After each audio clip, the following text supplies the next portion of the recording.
I messed up. Really, I messed up about the Dashpong demo. It should have been much better, but it isn't. But what are you talking about, you may say? The demo is out on Steam, so what's the problem? I managed to get the demo out on Steam, that's true, but by crunching 3 days prior to the deadline. I knew about the Steam Next Fest since December. I registered on December 14th. It was the only day at that time with Christmas and New Year's Eve. January was pretty busy for me. I had to make 2 videos for specific dates because they were sponsored. At the same time, we held the godot-engine with lunches, and I had to make 3 videos for that and multiple live streams. This was taking a huge chunk of my time, and Dashpong was clearly not a priority. At the same time, I was thinking of completely redoing the visuals of Dashpong. And with the Steam Next Fest approaching fast, I got stuck in decision paralysis. I wasn't sure I could rework the visuals for the fest, but at the same time I knew it would help a lot to selling the games to players. So instead of choosing something and committing to it, I procrastinated a lot. I know that in this situation, you just have to start with something to get the machine going. And with the help of a bit of planning, you don't have to choose what to work on. You just have to follow what you plan.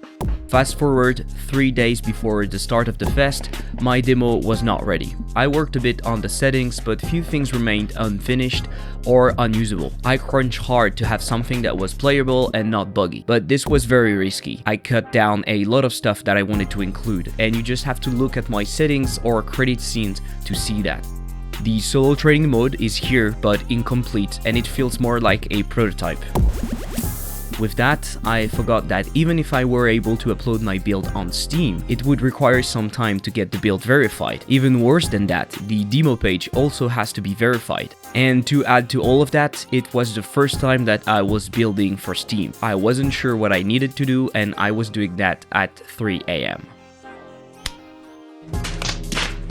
I don't have to tell you that all that is the perfect recipe for failure. But fortunately, I got super lucky in the process because my build was working, I had no major bugs, and the build was tested and approved by Steam in just 1 day. Thanks a lot for that, Steam. I spent Sunday, the day before the fest, reworking the Steam page with better screenshots, logos, and GIFs. Unfortunately, because of my lack of planning, I wasn't able to create a new trailer for the game. I'm glad I was able to participate, but I also feel like this can just reinforce the idea that I can crush at the last minute and still get things done, which of course is a terrible idea. After that intense crunch, the next week was a huge low for me. I guess I released the pressure and thus didn't manage to do anything. I just focused on communicating about the fest and producing content for social media. My game got featured on the official livestream and on the fest trailer. All the way back with Dashpong, a chaotic modern physics-based take on the classic for up to 4 players. But if I had a build ready before, they could have played it. I received an email 3 weeks before the start of the fest, asking me to send them keys so that they could play the game and possibly showcase it on stream. So I think I missed a great opportunity here. Okay, so what should I take away from that? First of all, next time there's an event or just a deadline like that, I should take time to do retro planning and make sure I'll have time to build the game, test, upload, and get approved if needed. Next, I need to have a precise goal with very simple tasks to avoid decision paralysis. Also, to make sure I don't procrastinate until just before the deadline, I should have milestones in between that help me see the progress towards the goal. I think that what happens to me can be very common, and when you work alone, the most difficult thing is probably time and work management. It's easy to underwork or do the opposite and crunch until 3 AM without doing anything else than work.